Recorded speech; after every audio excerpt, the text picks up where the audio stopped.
My name is Mason, 35 years old, and an ex-Army Special Forces soldier who returned early from deployment to surprise my family. Instead, I discovered a nightmare no military training prepared me for. When trust shatters in an instant, sometimes the hardest battles aren't fought overseas but right in your own home. The strategic mind that kept me alive in combat zones would ultimately save what mattered most. Before I share my story, let me know where you're watching from in the comments below, and if this resonates with you, hit that like and subscribe button as we explore how betrayal became my unexpected path to freedom. The life I'd built before my deployment seemed picture perfect, at least from the outside. I had dedicated over 15 years to my military career, rising through the ranks with commendations for leadership and bravery during 3 previous tours in Afghanistan and Iraq. But nothing made me prouder than being a husband to Sarah and father to our 2 beautiful children, Emily and James. Sarah and I met during my first leave back stateside. She was working as a nurse at the local hospital where I volunteered to visit wounded veterans. Her compassion and warmth captivated me immediately. We dated for a year before I proposed, and our wedding was small but meaningful, with my closest military brother standing beside me. Sarah knew what she was signing up for when she married a soldier, or so she claimed. Our daughter Emily came along 2 years into our marriage. I still remember holding her tiny body in my arms, this perfect 7-pound miracle with her mother's blue eyes and my dark hair. She was sensitive and artistic from the start, filling our refrigerator with drawings and our hearts with pride. 5 years later, we welcomed our son James into the world. I was actually on a brief deployment when Sarah went into labor, but my commanding officer arranged for emergency leave so I could witness his birth.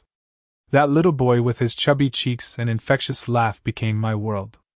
We purchased a beautiful 4-bedroom home in a suburb of Colorado Springs with a large backyard for the kids to play in. The mountain view from our deck was breathtaking, especially during sunset when we would sit together as a family. We had a golden retriever named Duke who followed the kids everywhere. Our neighbors envied our seemingly perfect life, often commenting on how Sarah and I still held hands and laughed together even after 10 years of marriage. During my previous deployments, Sarah had been the model military wife. She managed the household finances responsibly, kept the children connected to me through video calls, and maintained an active support network with other military spouses. She even led a support group at the local base, helping new military wives adjust to the challenges of separation. I never once worried about our family during those earlier absences. Then came the news of my promotion and selection for an elite 2-year mission overseas. The operation details were classified, but Sarah understood it was an honor to be chosen and a crucial step in my career. The pay increase would also allow us to start a college fund for the kids and possibly renovate our kitchen, something Sarah had wanted for years. The farewell at the airport was emotional but dignified. Emily, 7 at the time, clung to my neck and made me promise to come back safe. 2-year-old James didn't fully understand but waved his little hand from Sarah's arms. Sarah kissed me deeply and whispered, "We'll be waiting right here when you return. Stay safe and come back to us." I promised to call and write as often as security protocols would allow. The first few months followed our familiar routine. Weekly video calls showed Emily's lost teeth and James's new words. Sarah seemed tired but maintained her usual cheerful demeanor. She sent care packages filled with homemade cookies, drawings from the kids, and spritzed with her perfume to remind me of home. Around the 6-month mark, subtle changes began. Video calls became less frequent. Sarah often had excuses about why the kids couldn't join the call. Her messages grew shorter, sometimes just quick updates about household matters. I noticed she had changed her hairstyle and appeared to have lost weight. When I complimented her, she seemed dismissive rather than pleased. My military brothers noticed my concern during downtime. Staff Sergeant Wilson, who had been through a divorce during his second deployment, warned me to stay vigilant. "Sometimes distance changes people, Mason. Keep those communication lines open." But I dismissed his concern, confident in the strength of our marriage. I continued sending letters individually addressed to each family member. For Emily, I included riddles and stories. For James, colorful drawings of animals. For Sarah, heartfelt letters reminiscing about our favorite memories and plans for our future. Her responses became increasingly vague and impersonal. During the last 6 months of my deployment, I was stationed in a remote location with limited communication access. Our video calls reduced to once a month, and even those felt strained. Sarah always had a reason to cut the conversations short. The children seemed well but somewhat distant, as if being coached on what to say. My mission was scheduled to end in June, but our team completed our objectives ahead of schedule. My commanding officer approved my early return, praising our unit's efficiency. I decided to surprise my family rather than inform them of my early arrival. I imagined the joy on their faces, especially the children who had grown so much during my absence. I purchased gifts at the base exchange, a handcrafted jewelry box for Emily, a plush teddy bear and military fatigues for James, and an elegant bracelet for Sarah. The countdown to my homecoming filled me with anticipation. After 2 years of dangerous missions and sacrifices, I was finally returning to the people who gave my life meaning. Little did I know that the most devastating battle of my life was waiting for me in the place I called home. After 26 months away from home, I was finally on American soil again. The military transport landed at Peterson Air Force Base, and I breathed in the familiar Colorado air. Mountains stood majestically in the distance, unchanged unlike everything else in my life. I declined the offer from a fellow soldier to drive me home, preferring to rent a car and savor the anticipation of surprising my family. The drive through Colorado Springs stirred memories of weekend outings with the kids, date nights with Sarah, and the ordinary moments that become extraordinary when you've been deprived of them. I stopped at a local florist to buy Sarah's favorite lilies and a local bakery for Emily and James's preferred treats. My heart raced with excitement, counting the minutes until I could hold them all again. Our neighborhood looked exactly as I remembered it. American flags flew from several porches, reminding me of the community's support for military families. As I turned onto our street, the afternoon sun illuminated our 2-story colonial home with its blue shutters and white picket fence. Everything seemed perfect until I spotted an unfamiliar black Mercedes parked in our driveway beside Sarah's SUV. My initial thought was that perhaps Sarah's parents were visiting, but they drove a modest sedan. A neighbor might have stopped by, I reasoned, or maybe Sarah had joined a carpool for the children's activities. Yet an unsettling feeling crept into my stomach as I parked down the street to maintain the element of surprise. I approached from the side yard, noticing Duke lounging on the back patio. The golden retriever recognized me immediately, bounding over with enthusiastic whimpers. I quieted him with gentle pats, my soldier's instinct for stealth taking over. The back door was unlocked, just as we always kept it for the dog's access to the yard. I entered silently, gifts in hand, straining my ears for the sounds of my family. The kitchen was cluttered with unwashed dishes and take-out containers, unusual for Sarah's typically immaculate standards. Family photos still adorned the refrigerator, though I noticed several featuring me had been removed. Children's toys scattered the living room floor, evidence of my growing son's presence. But the house felt different somehow, as if inhabited by strangers. Then I heard it. Unmistakable sounds from upstairs, from our bedroom. The master bedroom where we had conceived our children, where we had whispered dreams to each other late at night. My military training kicked in as I carefully ascended the stairs, each creak of the floorboards matching the pounding of my heart. Outside our bedroom door, I froze. A man's voice, unfamiliar and intimate, mingled with Sarah's laughter. The kind of laughter that had once been reserved for me. I stood paralyzed, part of me wanting to turn around and pretend I had never come home early. But the warrior in me needed to face the truth. I pushed open the door to find my wife entangled with a stranger in our marital bed. Sarah's shocked expression quickly transformed from surprise to something I had never seen before, defiance. The man, tall with salt and pepper hair and a physique suggesting regular gym visits, didn't even attempt to cover himself. Instead, he assessed me with arrogant amusement, as if I were the intruder. "Mason!" Sarah gasped, clutching the sheet to her chest. You're not supposed to be home for another month. Clearly, I replied, my voice unnaturally calm. The specialized training that had taught me to remain composed in life-threatening situations now controlled my response to this personal devastation. The man extended his hand with audacious confidence. Richard Blackwood. I've heard so much about you, soldier boy. I ignored his hand, focusing instead on Sarah. How long? Before she could answer, Emily's voice called from the hallway. Mommy? Is Daddy really home? My 7-year-old daughter stood in the doorway, her eyes widening at the scene before her. I immediately moved to shield her view, kneeling down to her level. Yes, Princess, Daddy's home early. Why don't you go check on James for me? I'll be right there. Emily nodded uncertainly, glancing past me to her mother and the stranger in her parents' bed. The confusion and hurt in her eyes cut deeper than any combat wound I had ever sustained. When I returned to the bedroom, Sarah had donned a robe while Richard casually pulled on his clothes, unashamed. The confrontation that followed revealed the true extent of Sarah's betrayal. This isn't what you think, she began, the standard line of every cheater caught in the act.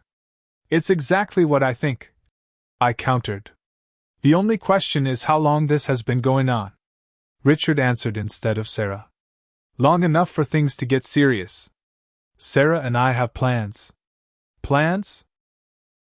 I echoed, my control beginning to slip. Sarah's expression hardened. Richard and I are in love, Mason. It started as a support group friendship, but it became more. I was lonely. You were gone for 2 years. So your solution was to invite another man into our bed? The bed our children were conceived in? Richard smirked. Speaking of children, have you ever wondered why little James doesn't look much like you? The insinuation hit me like a physical blow. I stepped toward him, but Sarah intervened. Stop it, both of you. Mason, this isn't how I wanted you to find out, but maybe it's better this way. Clean break. Clean break? My voice finally revealed emotion. We have children, Sarah. A family. 10 years of marriage.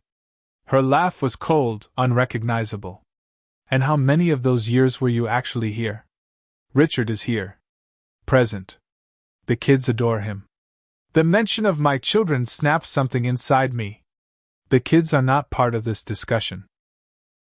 They're mine, and no stranger is going to replace me. Sarah's expression turned calculating. If you think about divorcing me, you will never see your kids again. I'll make sure of it. I'll tell the court about your PTSD, your violent tendencies, how the children are afraid of you. Violent tendencies? That's a lie and you know it.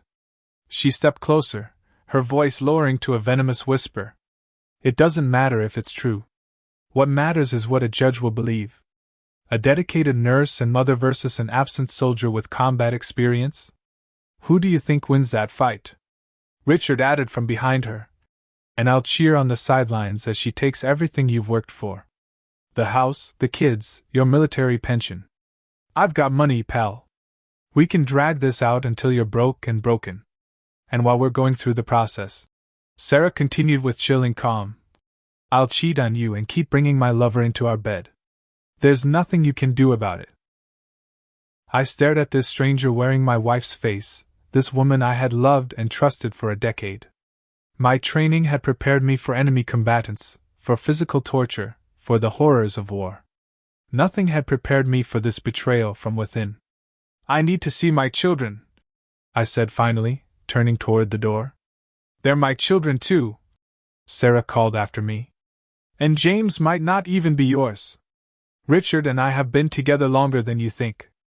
I left without another word, finding Emily and James in the playroom. James, now 4, barely recognized me at first, but Emily flung herself into my arms with tears streaming down her face. I held them both, promising to see them soon, knowing Sarah and Richard were watching from the hallway. That night, I checked into a hotel near the base, my homecoming gifts still in their bags.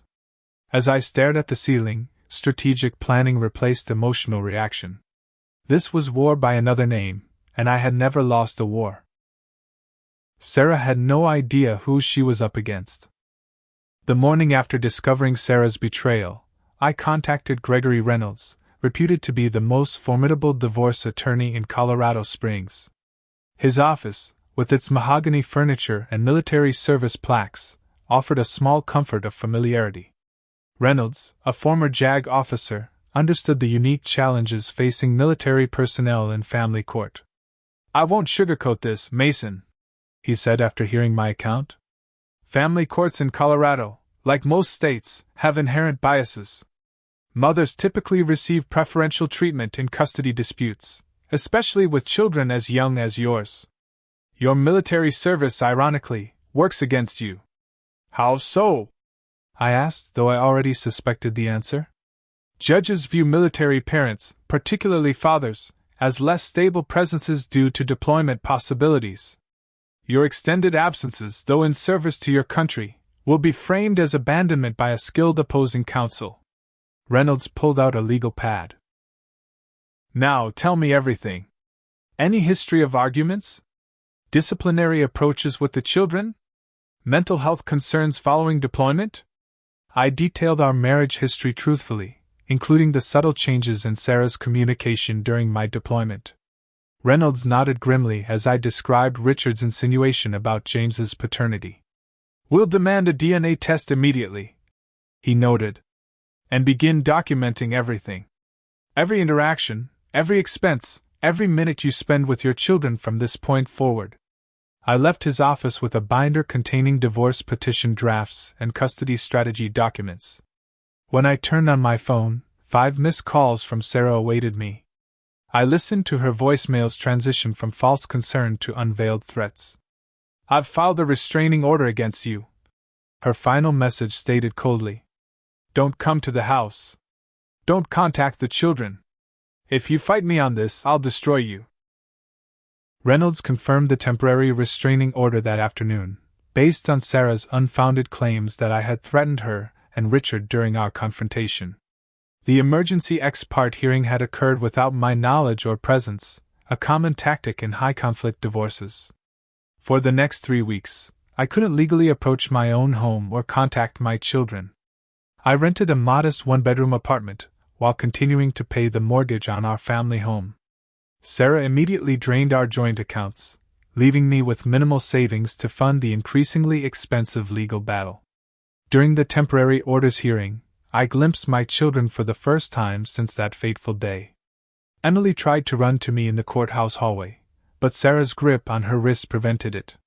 James stared at me with uncertainty, clearly confused by the tension surrounding him.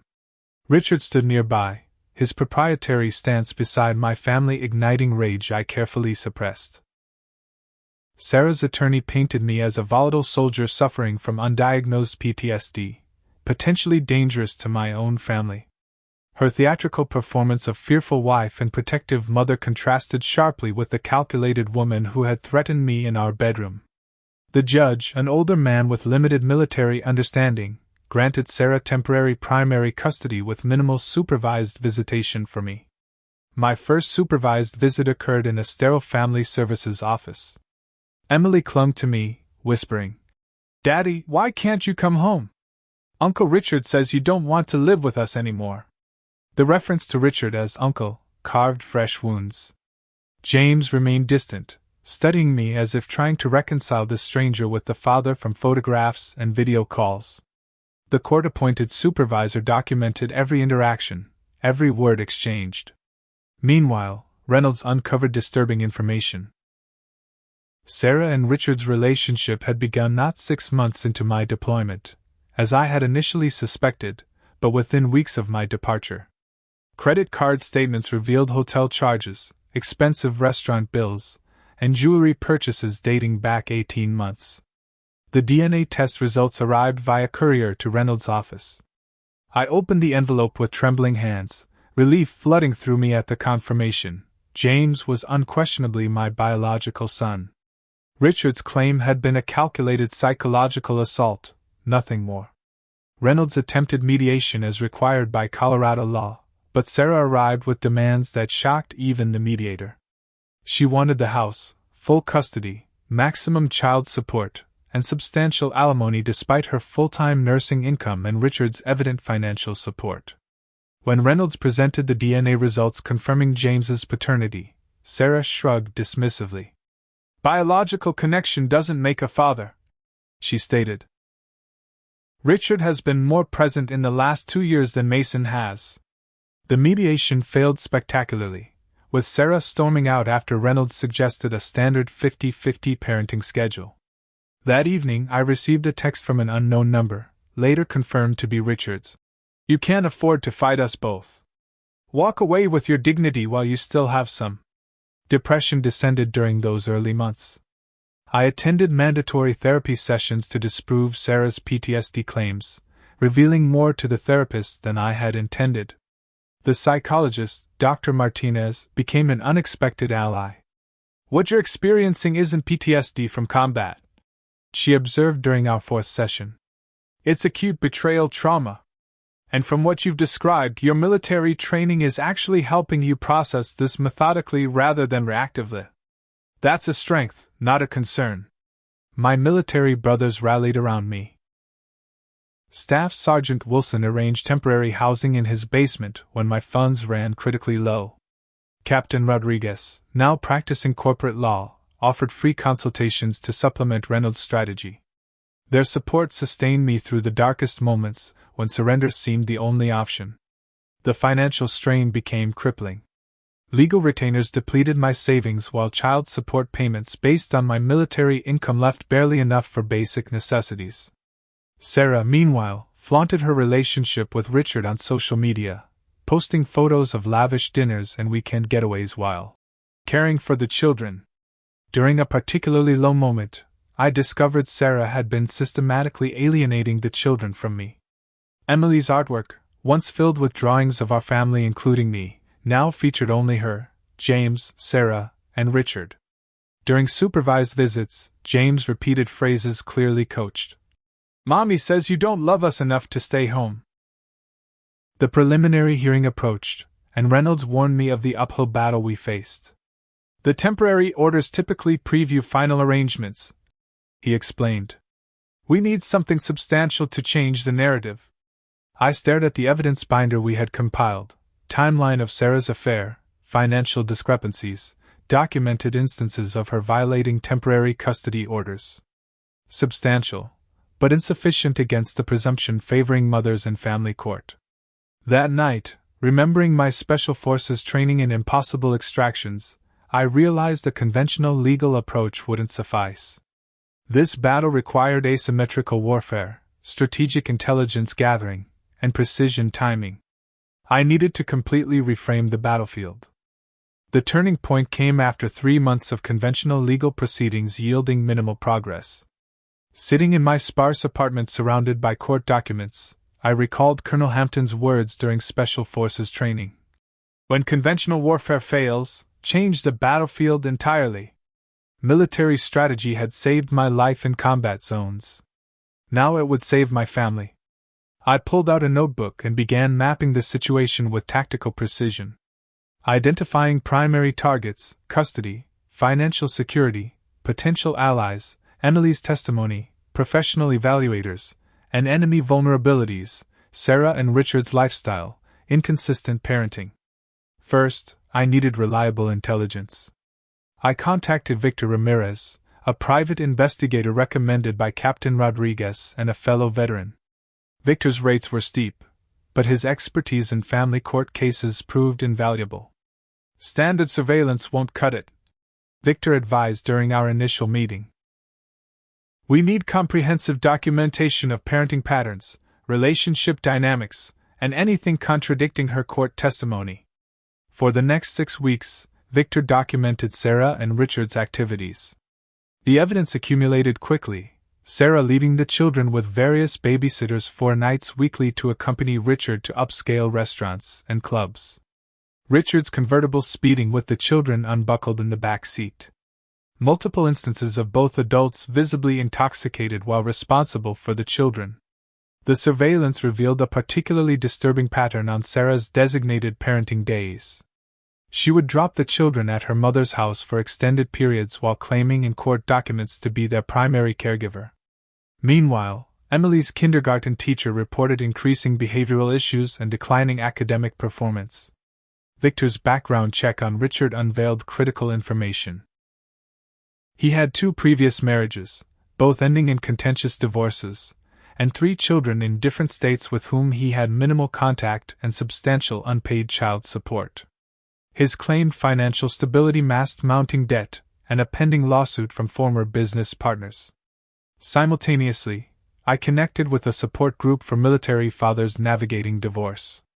Through these connections, I learned of Sophia Wagner, an attorney specializing in fathers' rights cases previously deemed unwinnable. "Reynolds is excellent for standard divorce proceedings," explained Frank, a Navy SEAL who had recently won custody of his children. "But Wagner rewrites the rules of engagement. She's expensive but worth every penny if you want your kids." I arranged a consultation with Wagner, bringing my comprehensive evidence file. Her office contrasted sharply with Reynolds' traditional space, modern, technology-focused, with wall-mounted screens displaying case timelines and strategy maps. "You've done impressive groundwork," Wagner noted, reviewing my materials. "But family court isn't about justice or even facts. It's about narrative and perception. We need to reframe you from absent military father to heroic parent fighting impossible odds." Wagner outlined a multi-pronged approach: petition for a custody evaluation by an independent psychologist, request financial disclosure requiring Richard to reveal his involvement, file for modification based on substantial change in circumstances, and most critically, timing each maneuver for maximum impact. "Sarah and Richard believe they're winning," Wagner explained. "Overconfidence creates vulnerability. We'll let them think they're succeeding until we're ready to present everything simultaneously." The strategy required patience, challenging my military instinct for decisive action. Wagner insisted we wait until all elements aligned perfectly, comparing it to my special operations experience where timing determined mission success. Meanwhile, I maximized my supervised visitation time, creating meaningful connections despite the artificial environment. I helped Emily with homework, learned James's favorite games, and maintained consistent engagement despite Sarah's attempts to cancel visits with last-minute excuses. The first breakthrough came unexpectedly. Emily called my phone during one of Sarah's nights out, sobbing uncontrollably. "Daddy, I'm scared. Mommy and Uncle Richard are fighting and breaking things. James is crying and nobody's helping him." I recorded the call while simultaneously alerting the police for a welfare check. Wagner filed an emergency motion the following morning, resulting in our first procedural victory: expanded visitation without supervision and a court-ordered custody evaluation. The court-appointed evaluator, Dr. Winters, conducted thorough interviews with all parties, including age-appropriate sessions with the children. Her preliminary report noted Emily's strong attachment to me and her anxiety around Richard. More significantly, it documented Sarah's inconsistent statements and concerning priorities. Simultaneously, Wagner subpoenaed Sarah and Richard's financial records, revealing their true motivations. Text messages obtained through discovery showed Sarah discussing strategies to maximize financial extraction from me while planning to relocate with Richard to California once the divorce finalized. The most damning evidence emerged through Emily's court-appointed therapist. During a session, Emily revealed that Richard regularly belittled me to the children, telling James the first didn't want him and instructing both children to behave poorly during our visits. The therapist's mandated reporting revealed additional concerns about emotional manipulation. Wagner strategically delayed presenting these findings, allowing Sarah and Richard to commit to written statements that directly contradicted the emerging evidence. "Perjury creates leverage," Wagner explained. "Once they're caught in demonstrable lies, their credibility collapses entirely." The final component of our strategy addressed my military status, transforming it from liability to asset. Wagner arranged for my commanding officers to provide character testimony and highlighted how my strategic thinking and discipline benefited the children. My voluntary enrollment in additional parenting classes and perfect attendance record at all court-appointed functions demonstrated commitment that contrasted sharply with Sarah's increasingly erratic behavior. As our counteroffensive gained momentum, Sarah sensed the shifting dynamics. Her settlement offers became increasingly reasonable, though still demanding primary custody. Richard began distancing himself, his social media showing business trips conveniently scheduled during critical court dates. The final piece fell into place when Victor uncovered Richard's involvement in questionable investment schemes that flirted with securities fraud. While not directly relevant to custody, this information provided context for his sudden interest in Sarah's divorce settlement. 1 week before the final custody hearing, Wagner called me to her office for strategic preparation. The conference room walls displayed our complete case, timeline, evidence catalog, witness statements, expert evaluations, and comparative parenting documentation. "This is the most comprehensive case I've assembled in 15 years of practice," Wagner stated. "But remember, family court remains unpredictable. Are you prepared for all possible outcomes?" I studied the tactical display before me, recognizing the familiar clarity that preceded successful military operations. "I've done everything possible for my children. Whatever happens, they'll eventually know I fought for them with everything I had." Wagner nodded approvingly. "That's precisely the perspective that makes you the parent these children deserve."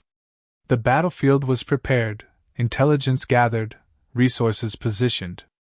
Now came the moment every soldier recognizes: the calm before engagement, when strategy transforms into action. The morning of the final custody hearing arrived with the same tense anticipation I had experienced before combat missions. I dressed in a conservative navy suit rather than my military uniform, following Wagner's strategic guidance to present myself as a civilian father rather than emphasizing my military identity. The courthouse's imposing architecture reflected the gravity of what would unfold inside. As I climbed the marble steps, I spotted Sarah and Richard arriving in his black Mercedes, both dressed impeccably and projecting confidence. Sarah's hand possessively clutched Richard's arm, her engagement ring gleaming ostentatiously. The diamond was at least twice the size of the one I had saved for months to purchase years ago. Richard caught my eye and smirked, whispering something to Sarah that prompted her disdainful laugh. Their body language revealed complete confidence in their anticipated victory. Wagner had predicted this psychological warfare and prepared me accordingly. "Let them believe they've already won," she had advised during our final preparation. "Overconfidence leads to carelessness." Inside the courtroom, Sarah's attorney, Lawrence Daniels, arranged documents with theatrical precision. Known for representing wealthy clients in high-profile divorces, Daniels specialized in portraying military parents as unstable and unreliable. His $1,000 suit and dismissive glances toward our table telegraphed his expectation of an easy win. Judge Patricia Hernandez entered, a recently appointed jurist with a reputation for thoroughness but little known history regarding military custody cases. Her presence commanded immediate respect, her penetrating gaze assessing all parties as court formalities commenced. Daniels presented Sarah's case first, orchestrating a masterful performance. Sarah approached the witness stand with practiced vulnerability, dabbing non-existent tears while describing her abandonment during my deployment and the emotional unavailability she had supposedly endured throughout our marriage. "Mrs. Thompson," Daniels prompted, "describe your concerns about the children being in their father's care." Sarah launched into clearly rehearsed testimony about my alleged hypervigilance, describing fabricated incidents where ordinary parenting had been reframed as military-induced severity. She claimed James flinched in my presence, that Emily had expressed fear of my soldier voice. "And how have the children adapted to Mr. Blackwood's presence in their lives?" Daniels continued. Sarah's expression softened artificially. "Richard has been their rock. James calls him Daddy Rich sometimes. He attends all school functions, helps with homework, takes them camping. He's provided the stability they desperately needed." Throughout her testimony, I maintained the neutral expression perfected during interrogation resistance training, though each fabrication struck like physical blows. Wagner subtly documented each false statement for cross-examination. Richard testified next, portraying himself as the selfless father figure who had rescued a struggling military family. "I never intended to come between Mason and Sarah," he claimed with practiced sincerity. "But when I saw how the children needed a consistent male presence, I couldn't just walk away." His testimony crescendoed with the calculated statement, "I love those children as my own. Blood doesn't make a father, presence does." Wagner allowed him to continue weaving fabrications, occasionally exchanging knowing glances with me as Richard's testimony contradicted documented evidence in our files. When Daniels concluded his presentation, Judge Hernandez called a brief recess. In the courthouse hallway, Richard approached me while Sarah conversed with her attorney. "You should thank me," he murmured, maintaining a public smile. "Those kids needed someone while you were playing soldier. Walk away now and spare yourself the humiliation of what comes next." I returned his smile with genuine amusement. "Interesting perspective, Richard. Let's see how it holds up under scrutiny." His confident expression faltered slightly at my unexpected calm. When proceedings resumed, Wagner approached the podium with methodical precision. Rather than beginning with emotional appeals, she established a factual timeline of my military service, parental involvement, and consistent financial support. Her strategy became apparent, creating the foundation of credibility before dismantling Sarah and Richard's narrative. "Your Honor, before addressing custody considerations, we must establish the factual context of this case. Mr. Thompson has submitted to voluntary psychological evaluation, drug testing, and parenting assessments, all indicating exemplary capacity for childcare and emotional stability. She introduced Dr. Martinez's comprehensive evaluation contradicting Sarah's PTSD allegations, followed by statements from my commanding officers regarding my exceptional emotional regulation under extreme pressure." Judge Hernandez leaned forward, clearly intrigued by the methodical presentation contrasting with Daniel's emotional approach.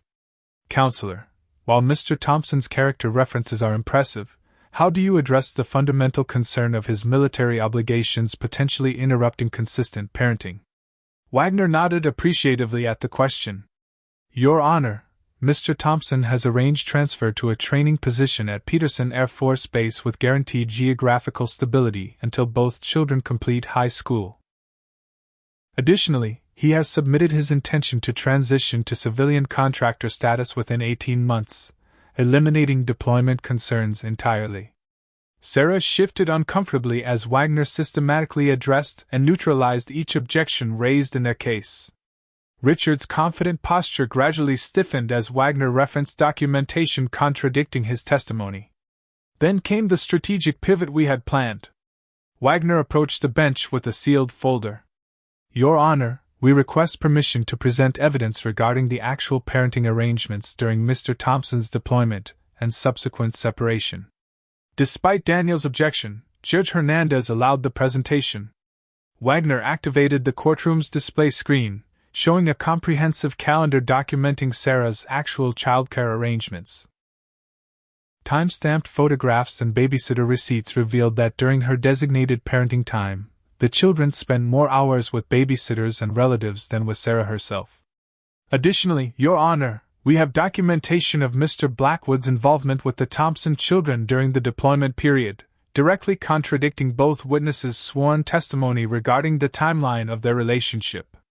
Wagner methodically introduced Victor's surveillance evidence, photographs of Sarah and Richard at nightclubs while the children were with babysitters, Richard driving erratically with the children unsecured, Sarah's mother's affidavit confirming she provided primary childcare, while Sarah claimed credit in court filings. The courtroom atmosphere shifted perceptibly. Judge Hernandez's expression hardened as the evidence mounted. Sarah whispered frantically to Daniels, whose attempts to object on procedural grounds were systematically overruled. The decisive moment arrived when Wagner played the recorded phone call from Emily during Sarah and Richard's altercation, followed by police report documentation. Emily's terrified voice echoed through the courtroom. "Daddy, I'm scared. Mommy and Uncle Richard are fighting and breaking things. James is crying and nobody's helping him. Sarah's face drained of color. Richard stared stonily ahead, physical distance now evident between them at the table. Wagner then introduced financial evidence revealing the true motivation behind their custody battle. Bank records showed Sarah had transferred substantial portions of our joint savings to accounts accessible only to her. Text messages between Sarah and Richard discussed strategies to maximize financial extraction from the divorce while planning relocation to California against Colorado's parental rights laws. Most damaging were Richard's own financial records revealing mounting debt, failed investments, and existing child support obligations to 3 children from previous marriages, all unpaid for over 2 years. Your Honor, Wagner concluded, this case isn't about determining the more suitable parent. The evidence clearly establishes Mr. Thompson's consistent commitment to his children's well-being, contrasted with Ms. Thompson's prioritization of her new relationship over parental responsibilities.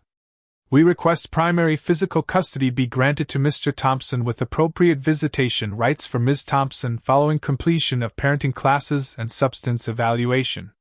Judge Hernandez, visibly affected by the evidence, turned to Daniels.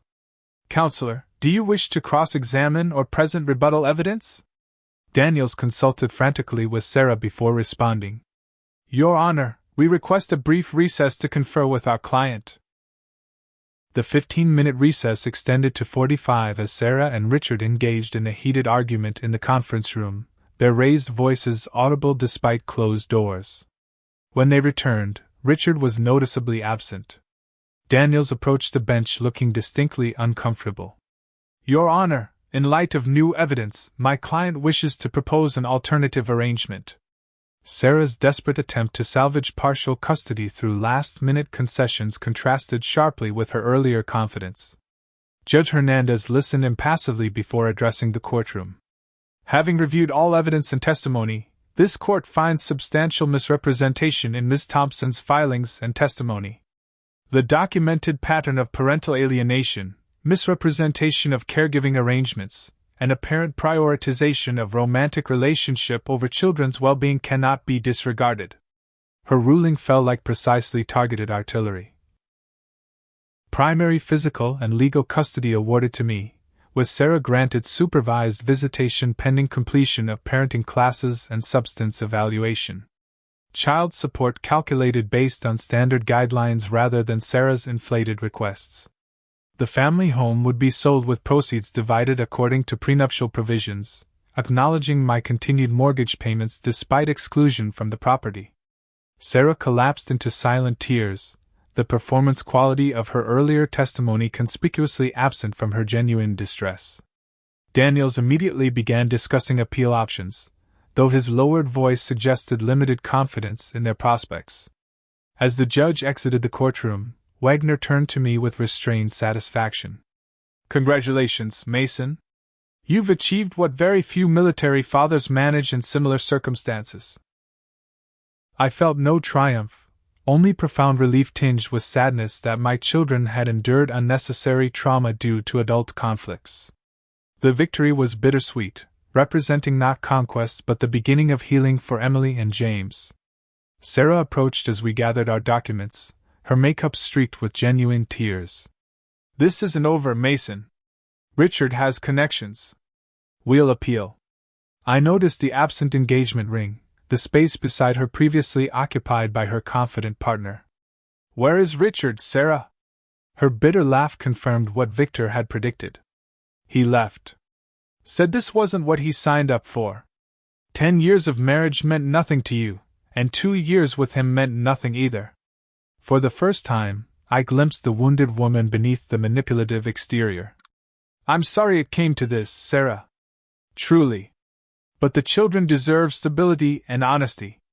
You've taken everything from me, she whispered. Wagner gently intervened. Miss Thompson, the court services coordinator, can provide resources for the programs required before visitation resumes. I suggest focusing on completing those requirements if you wish to maintain a relationship with your children. As Sarah departed with Daniels, I experienced no satisfaction in her defeat. The battle had been necessary but represented profound failure of what once had been love. Now began the more important work, helping two innocent children heal from wounds they never deserved. The judge's custody ruling marked not an ending but a beginning. Emerging from the courthouse, I felt the weight of responsibility settle differently on my shoulders, no longer the desperate fight to maintain connection with my children, but the profound duty of rebuilding their sense of security and trust. The transition occurred gradually. For the first 2 weeks, court-appointed supervisors facilitated the children's move to my apartment. Emily approached the change with resilient adaptability, bringing favorite stuffed animals and books. 4-year-old James exhibited more difficulty, his confusion manifesting in nighttime crying and regression to younger behaviors. "Where's Mommy?" he asked repeatedly those first nights, his small face crumpled in confusion no child should experience. I maintained the delicate balance Wagner had advised, honesty without disparagement. "Mommy loves you very much, buddy. She's staying at her own place right now while grown-ups figure things out. You'll see her soon." Emily, with the perception typical of 7-year-olds, understood more than she expressed. One evening while James slept, she curled beside me on our second-hand couch. "Daddy, is Mommy sick? She was acting weird before you came home. And Richard said mean things about you that weren't true." I hugged her closer. Sometimes grown-ups make mistakes when they're hurting inside. That doesn't mean they don't love you. Your job isn't to worry about grown-up problems. Your job is just to be Emily. The apartment, though functional, couldn't accommodate our family's needs long-term. With the court-ordered sale of the family home proceeding, I began house hunting within the children's school district. We found a 4-bedroom ranch-style home with a spacious backyard perfect for Duke, who had been temporarily housed with my friend Wilson until our living situation stabilized. Moving day brought unexpected emotion. The children and I visited the family home one final time to collect treasured possessions. Sarah had already relocated to a downtown apartment, leaving behind family photographs and children's keepsakes she once claimed to cherish. Emily gathered her beloved book collection, while James insisted on bringing the height chart from the kitchen doorway where we had marked his growth since infancy. Our new home gradually transformed from empty spaces to lived-in rooms filled with laughter. I converted one bedroom into a specialized space for each child, Emily's with an art corner featuring an easel and supplies, James's with a reading nook and dinosaur-themed decorations. The 4th bedroom became a home office where I could work while remaining accessible to the children. Professional transitions accompanied our personal ones. After consultation with my commanding officer, I accepted an honorable discharge following 15 years of service. The decision, though difficult, prioritized stability for Emily and James above career advancement. My military training and cybersecurity experience proved valuable in the civilian sector. I established a security consulting business specializing in corporate protection systems, allowing flexible hours structured around the children's schedules. Contracts with 3 major Colorado tech firms provided financial stability without sacrificing family time. Sarah's initial threats of appeal gradually subsided as Richard's promised financial support evaporated. Victor's discreet monitoring confirmed that Richard had indeed abandoned Sarah entirely, relocating to Seattle for a fresh business opportunity. Within weeks of the custody ruling, the securities fraud investigation Wagner had uncovered likely motivated his sudden departure. Sarah's supervised visitation began after she completed court-mandated parenting classes and counseling. The children's reactions varied significantly. Emily maintained polite distance, her natural empathy struggling against memories of overheard arguments and frightening nights. James, still young enough to adapt quickly, greeted Sarah with enthusiasm that gradually diminished when she repeatedly canceled scheduled visits. The court-appointed therapist working with both children provided valuable guidance. "Emily is processing complex emotions about loyalty and betrayal," Dr. Freeman explained during our monthly consultation. "James is primarily confused by inconsistency. Your role is maintaining stability while supporting their relationship with their mother, however imperfect that may be." I adhered to this guidance meticulously, never disparaging Sarah despite the temptation during particularly difficult periods. When she missed James's 5th birthday party after promising attendance, I helped him focus on the friends who had come rather than her absence. When Emily received academic recognition and Sarah failed to acknowledge it, I celebrated doubly enthusiastically. 6 months after the custody ruling, an unexpected development occurred. While volunteering for Emily's class field trip to the local science museum, I met Olivia Carson, a kindergarten teacher from the adjacent classroom. Her warm interaction with both my children during subsequent school events led to coffee conversations about educational philosophy, gradually evolving into friendship. Olivia's presence in our lives developed naturally. She recommended books for James's emerging reading skills and encouraged Emily's artistic talents. Unlike Sarah, who had viewed my military career with eventual resentment, Olivia respected the discipline and commitment it represented. Her father had served in the Marine Corps, giving her understanding of military family dynamics.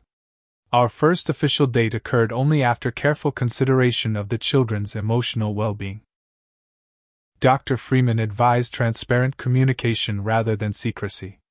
Children sense romantic relationships regardless of parents' discretion, she explained. Acknowledging the friendship honestly prevents feelings of betrayal or replacement. I approached the conversation carefully, explaining to Emily and James that Olivia and I enjoyed spending time together, emphasizing that no one would ever replace their mother in their lives. Their reactions surprised me. James asked practical questions about whether Olivia would read his bedtime stories sometimes. Emily, after thoughtful consideration, nodded approval. "She makes you smile, Daddy. You didn't smile much before." Our relationship progressed with intentional slowness, prioritizing the children's adjustment at every stage. Olivia possessed natural patience, understanding the complex dynamics of post-divorce families. Her interaction with the children never overstepped boundaries, allowing them to determine the nature of their connection with her. Sarah's reaction to Olivia's presence proved predictably volatile. During one custody exchange, she noticed Olivia waiting in my vehicle. "Replacing me already?" she demanded loudly enough for the children to overhear. "I suppose she's helping you turn my children against me too." Rather than engaging with the accusation, I maintained the boundaries Wagner had advised. "Sarah, we agreed to discuss adult matters privately. The children are waiting." These confrontations gradually diminished as Sarah's own life stabilized. She secured a nursing supervisor position at a different hospital and began tentative steps toward healthier relationships. Her visitation became more consistent, though never achieving the full schedule allocated by the court. 1 year after the custody ruling, our new normal had solidified. The children thrived academically and socially, their earlier anxiety largely resolved through stability and therapy. My business expanded to require 2 employees, operating from a small office space that still allowed flexibility for family priorities. Olivia and I discussed future possibilities with cautious optimism, her presence in our home increasingly natural. The final confrontation with Sarah occurred unexpectedly during Emily's 8th birthday celebration at our home. Sarah arrived unannounced during the party, clearly emotional and possibly intoxicated. She demanded private conversation, which I redirected to the front porch away from celebrating children. "You've won everything," she declared bitterly. "The perfect house, the perfect girlfriend, my children calling another woman Miss Olivia with such adoration." Rather than defensiveness, I felt unexpected compassion. "This was never about winning, Sarah. It was about the children having stability and safety." "Richard used me," she admitted, vulnerability breaking through anger. "He never wanted a family. He wanted my nursing income while hiding from his ex-wife's child support claims. Once that fell apart, so did his interest. I'm sorry that happened to you," I responded sincerely. "The children still need their mother, Sarah. A healthier version of you." Her tears seemed genuine for the first time since our separation. "I don't know how to be that person anymore. The same way we accomplish anything difficult," I suggested. "One day at a time, with proper support." That conversation marked a turning point. Sarah relocated to Denver for a healthcare administration position, maintaining more consistent though less frequent contact with the children. The hostility gradually transformed into businesslike co-parenting focused exclusively on Emily and James's well-being. Meanwhile, our family unit continued evolving. Olivia's presence became an established comfort for the children. Duke, now aging gracefully, had a canine companion in Olivia's gentle beagle. Weekend adventures exploring Colorado's natural beauty replaced the children's earlier memories of tension and unpredictability. The home that had once seemed temporary became truly ours through daily rituals and celebrations.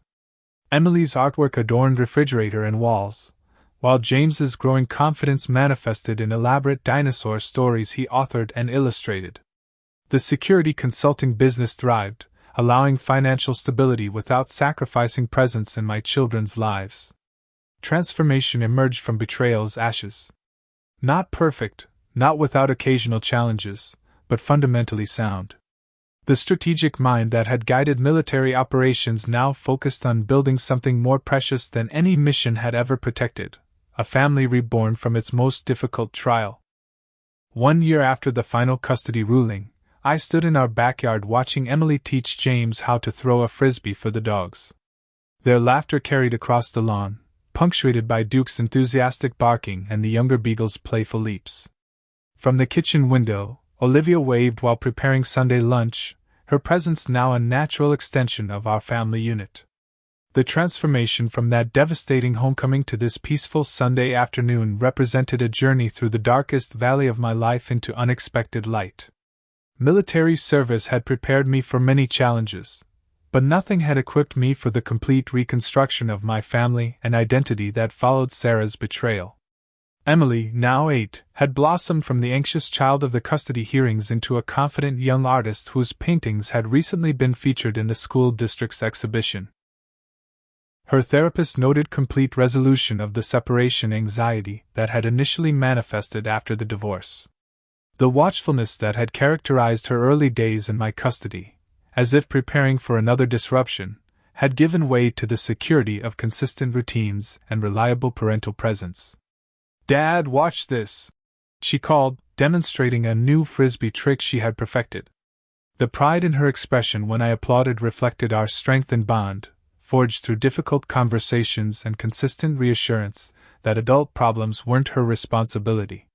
James, now 5, remembered little of the turbulent period surrounding the divorce. His occasional questions about when we lived in the other house carried no emotional distress, merely childhood curiosity. The regression behaviors that had initially concerned his therapist had resolved completely. His preschool teachers commented on his exceptional emotional vocabulary, a direct result of the age-appropriate honesty I had maintained throughout our journey. My personal transformation paralleled my children's healing. The focused military officer singularly dedicated to mission success had evolved into a more balanced individual capable of prioritizing family alongside professional achievement.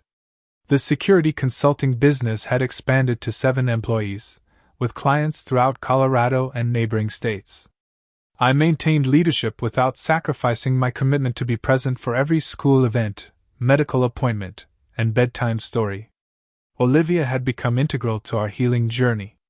Her background in child development provided invaluable insight during particularly challenging parenting moments. Unlike Sarah, who had viewed the children as extensions of herself, Olivia recognized and celebrated their individual personalities and needs. Our relationship had progressed naturally, with mutual understanding that the children's well-being remained paramount.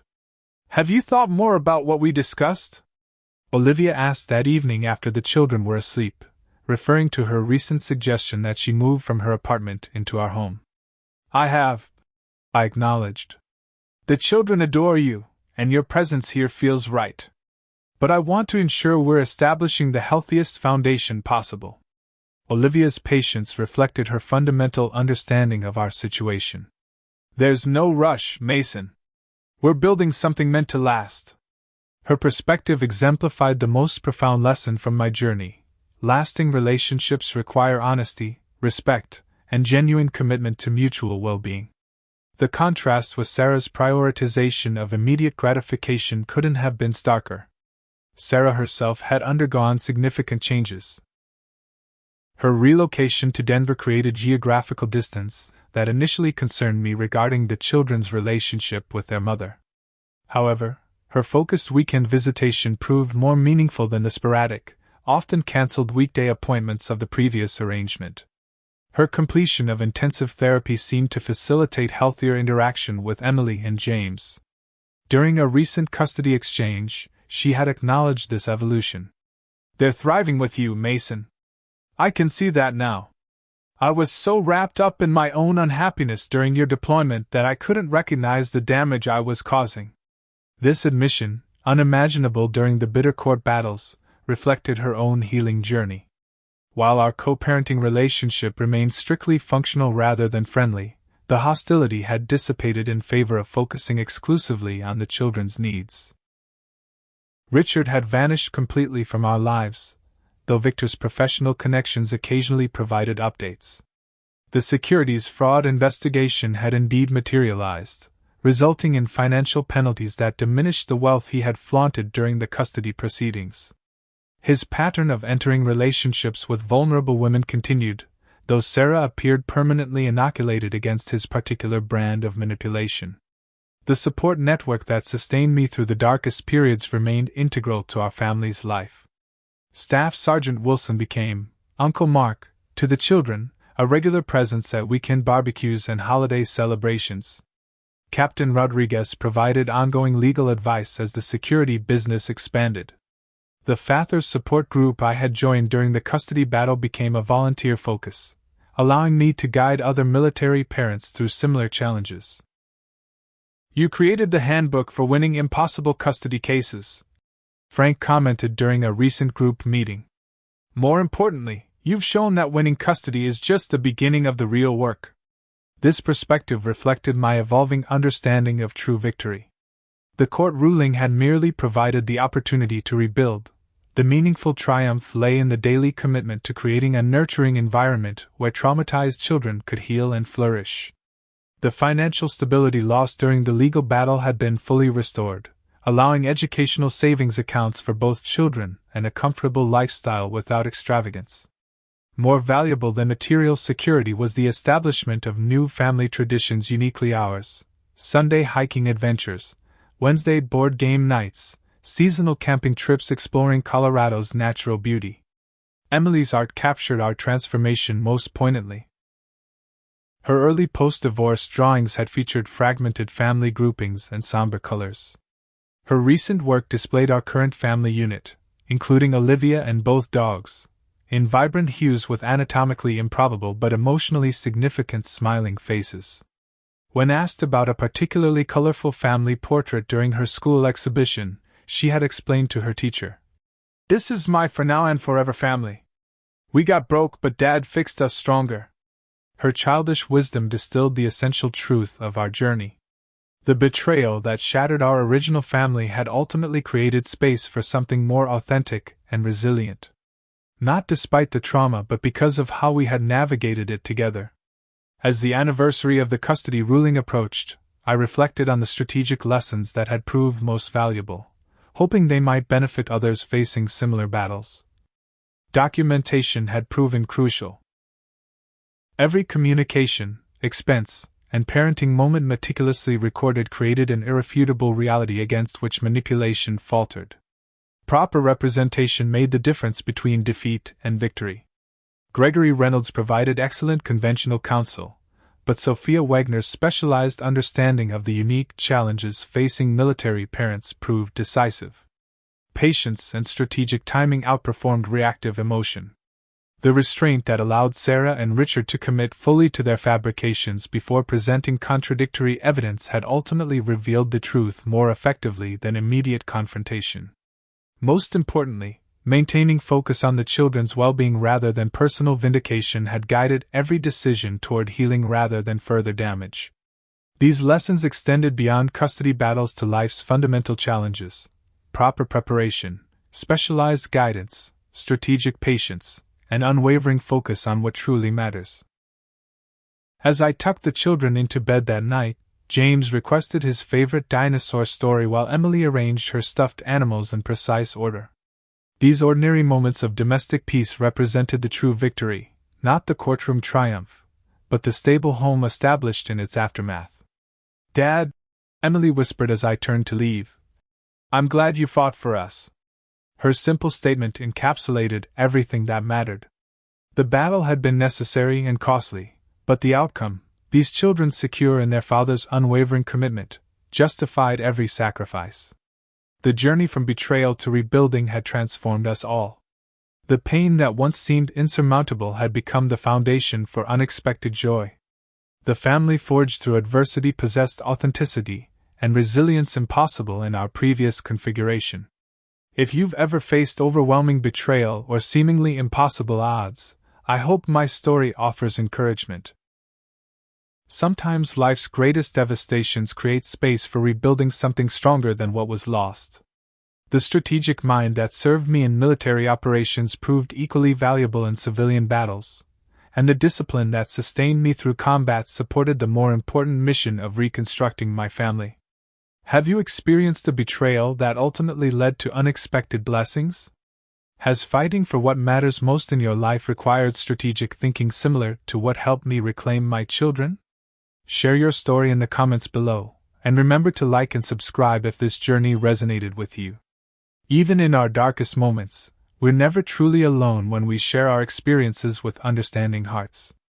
Thank you for witnessing our transformation from brokenness to wholeness, from betrayal to blessing, from devastation to a life more authentic and complete than I could have imagined on that terrible homecoming day.